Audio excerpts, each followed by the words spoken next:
According to Adesanya, Du Plessis didn't want to fight at UFC 300, some people lose nearly a fifth of their body weight during weight cuts, and Alexandre Pantoja want new matchups. These are today's topics. My name is Flo, welcome to the Championship Rounds.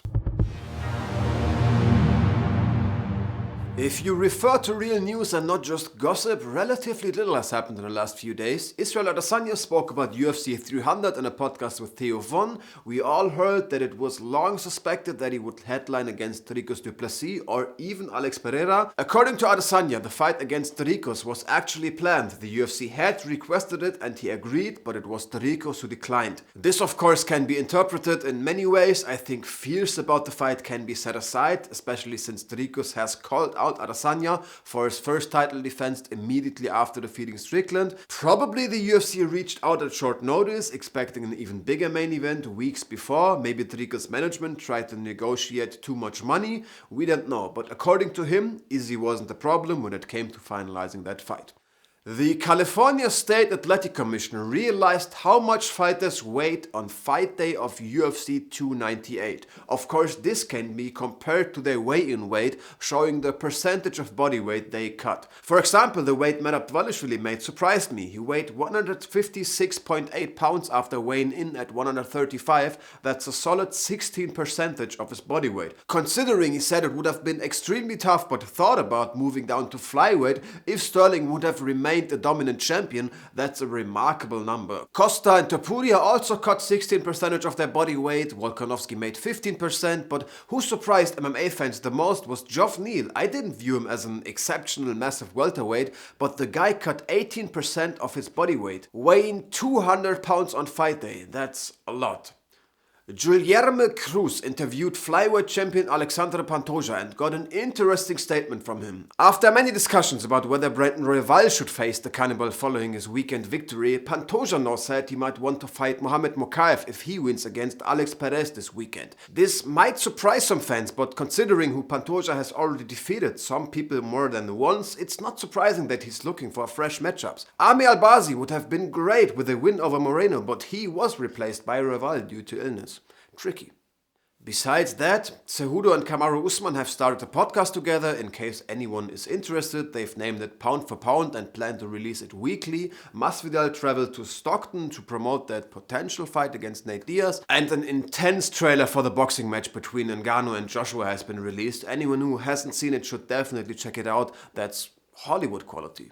There are some news about Mike Perry and his career at BKFC. His next opponent was announced for April 27. He will face former UFC welterweight Thiago Alves. Ben Rothwell is also fighting Todd Duffy on that day. BKFC president David Feldman also told Ariel Helwani this week that the organization was in contact with Darren Till and Anthony Pettis to organize a fight against Perry. Till would want 2 boxing matches to prepare, but then would like to enter their ring.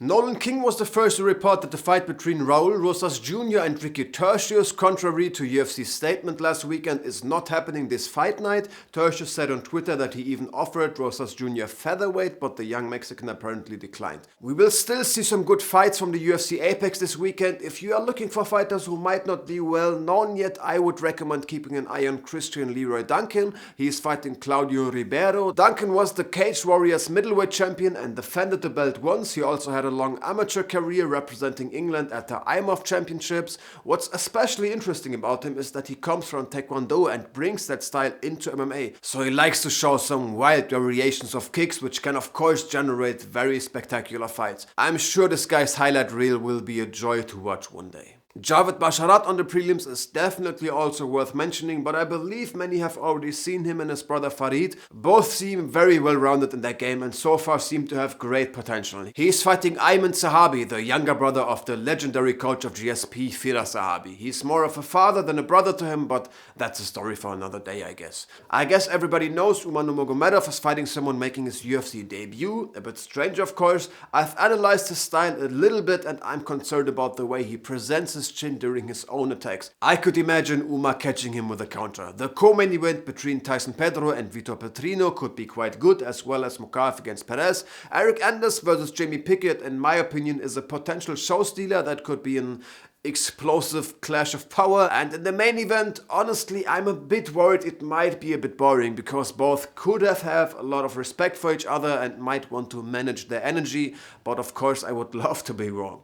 What is also happening this weekend is that One Championship is hosting an attractive event. Standout grappler Rainier the Ritter is defending his middleweight belt against double champ Anatoly Malykhin after previously losing his light heavyweight belt to him. It will be interesting to see if the Ritter can do more this time, avoiding the heavy hands and take the fight to the ground. A lightweight unification fight can also be expected. Tan Lee gets his rematch against Kai Tang. Former heavyweight champion Aryan Bulla fights Iranian wrestling machine Amir Ali Akbari. Jared Brooks is also competing. That's going to be a very good card, believe me. And if you want to watch even more MMA on Saturday besides the UFC, I would recommend Oktagon 54. I may not have too many international viewers yet, but let me tell the view that the Czech organization is currently probably the largest in Europe, maybe equal to KSW, but definitely very big. Main event will be a middleweight title fight, and we will see the start of a lightweight tournament for 300,000 euros. 7 fights, one had to be postponed due to illness. Among a lot of great European athletes, UFC veteran Makwan Amikani is competing.